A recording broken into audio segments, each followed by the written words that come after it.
दोस्तों नमस्कार। एक अपडेट ये है कि जब से एसोसिएशन ने यूनियन ने हड़ताल की घोषणा की है भाई साहब, तो उसके बाद सरकार इतनी ज़्यादा चौकन्नी हो गई कि हम क्या बताएं, आप बिल्कुल प्रोएक्टिव हो गई समझ लीजिए। बजाय इसके कि जो एक सिस्टम है, हड़ताल की एक जो घोषणा की जाती है, उसके नोटिस दी जाती है, ये सिस्टम के अंतर्गत है। इंडस्ट्रियल डिस्प्यूट एक्ट के जो प्रोटोकॉल्स हैं ये उसके अंतर्गत है, और सबसे ज़्यादा प्रोटोकॉल का अगर कोई पालन करता है तो बैंक कर्मचारी अधिकारी करते हैं, बाकी कोई भाई साहब नहीं करता। मैं किसी को अदरवाइज नहीं कह रहा हूँ, लेकिन सर्वाधिक यही लोग पालन करते हैं। जब कभी भी हड़ताल पे जाना होता है उसके पहले ही बैंक के अंदर नोटिस लगा लेते हैं कि प्रिय ग्राहक, फलां तारीख से फलां तारीख तक हड़ताल रहेगी। आपकी असुविधा के लिए आपको पूर्व से सूचित किया जाता है कि आप पहले से ही अपना लेन देन कर लें ताकि आपको किसी किस्म की असुविधा ना हो। यानी उनका नियत ये रहती है, कर्मचारी है जिनकी बदौलत हमारी बैंक चल रही है और हम रोटी खा रहे हैं, हमारी उनको तनख्वाह मिल रही है, उनको कोई असुविधा ना हो। ये बातचीत तो हमारी सरकार से है या मैनेजमेंट से है। कस्टमर से तो कोई लड़ाई नहीं, कस्टमर का तो हम सहयोग लेके चलते हैं। लेकिन नहीं, गवर्नमेंट ने क्या किया, इतना प्रोएक्टिव होते हुए भाई साहब एक कमेटी बना दी। जी, कमेटी बना दी कि इसको जो है रिड्रेसल के लिए नहीं, इसलिए बना दी कि बैंक का चलती रहे, बैंक का काम चलता रहे। मेरा मतलब कस्टमर को कोई असुविधा ना हो, इसके लिए वो जागरूक है, जबकि बैंक वाले खुद ही जागरूक इसके लिए रहते हैं। जबकि उनके पास में चीफ लेबर कमिश्नर साहब का जो सिस्टम रिड्रेसल का है, उसका यह है कि उन पर बातचीत की जानी चाहिए, मामला दोनों तरफ से आना चाहिए। मैनेजमेंट के लोग भी बैठे हैं, एसोसिएशन के भी लोग बैठे हैं, और ये बातें क्या है, क्या मसले हैं, उनको आपस में बैठ करके डिसाइड किया जाए। ये देश हित की बात होती, लेकिन नहीं, केवल इतना हुआ। मुझे नहीं समझ में आता है कि सरकार की क्या मंशा रहती है, या सरकार बैंक कर्मचारियों को, बैंक अधिकारियों को क्या समझती है। जी, एक तरफ तो किसी प्राइवेट कंपनी का बहुत बड़ा जो सीईओ है या चेयरमैन है, वो अजीब तरीके की उल जलूल भाषण देता है, बोल देता है कि साहब 90 घंटे तक काम करिए एक सप्ताह में, संडे को मैं बुला नहीं पा रहा हूँ, बड़ा खराब लग रहा है उनको, मन होगा उनका संडे को भी बुलाएं। 90 का मतलब है कि संडे भी मिला लीजिए तो भी कम से कम 13 घंटे आप काम करें।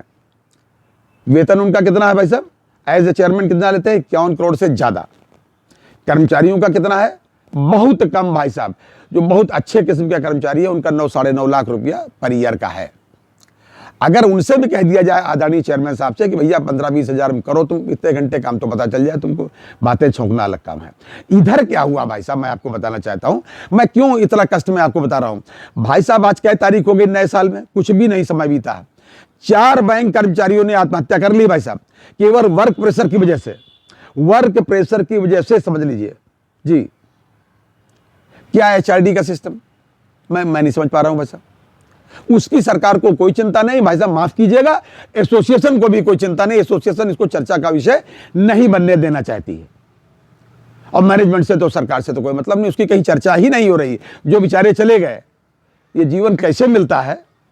कहा जाता है 84 लाख योनियों के बाद में ये मनुष्य का जीवन मिलता है, और उसके बाद आदमी को इतना उसके ऊपर स्ट्रेस डाल दिया जाए कि बेचारा सुसाइड कर ले, और फिर उस पर तुर्रा ये है कि ये LNT के चेयरमैन साहब टाइप के लोग ये बताओ या क्या भाषण दें, चाहे इन्फोसिस वाले हों और चाहे ये हों, ये भाषण दें। भाई जो आप एक आम आदमी की तरीके से काम करिए, 13 घंटे करिए, मैं भी करने को तैयार हूं, और तो उसी वेतन पे आप भी करिए जिस पर हम कर रहे हैं। खाली बातें छोंकने नहीं होता भाई साहब। क्वालिटी काम चाहिए या क्वांटिटी चाहिए आपको। अगर क्वालिटी नहीं रखोगे भाई साहब, तो अमेरिका से आप कहां से मतलब जब बराबरी कर पाओगे उस दौड़ में। देखिए, क्वांटिटी में तो हमारी जनसंख्या विश्व में सबसे ज्यादा है, लेकिन अगर क्वालिटी वाइज जो टेक्निकल इंप्रूवमेंट्स हैं, साइंटिफिक इंप्रूवमेंट्स हैं, वो अन्य देशों में क्यों हैं भाई।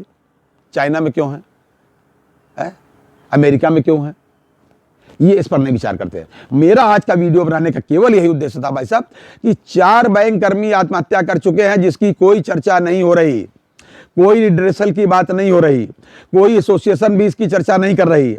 बस बैंक यूनियन ने अगर हड़ताल की बात कह दी कि भाई 5 डेज हमारा नहीं हुआ, हमारे ये चीज़ें नहीं हुई, हमारी बैंक में भर्ती नहीं हो रही है, इन सब बातों को अगर आप नहीं करते इतने दिनों तक, तो हम ये करें, इसमें क्या गलत बात है भाई। और अगर मतलब मेरी नहीं समझ में आता कि बैंक वालों को ये बिल्कुल बैंक ही समझते हैं, वोट बैंक नहीं। वोट बैंक वो कस्टमर है जो आता है बैंक में। अरे भाई, उनको नहीं मालूम कि देश का प्रत्येक नागरिक नौकरी भी करता है या नहीं करता, कुछ भी करता है, लेकिन कस्टमर हर आदमी हर जगह है। जो बैंक में है काम करता है वो दूसरी जगह कस्टमर है, जो दूसरी जगह कस्टमर है या दूसरी जगह मालिक है वो यहां आकर के कस्टमर है। हर व्यक्ति कस्टमर है भाई साहब, हर व्यक्ति कंज्यूमर है। ये बात उनके समझ में नहीं आती।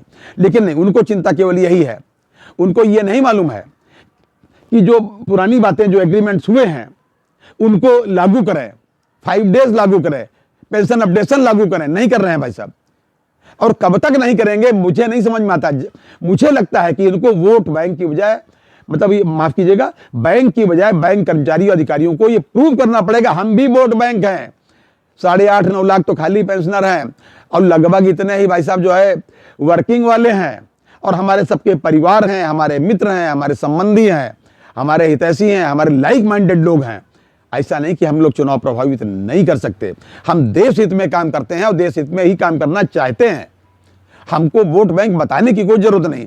और जिन लोगों ने वोट बैंक बताया है, मैं साफ शब्दों में क्या कहूं आप समझ सकते हैं।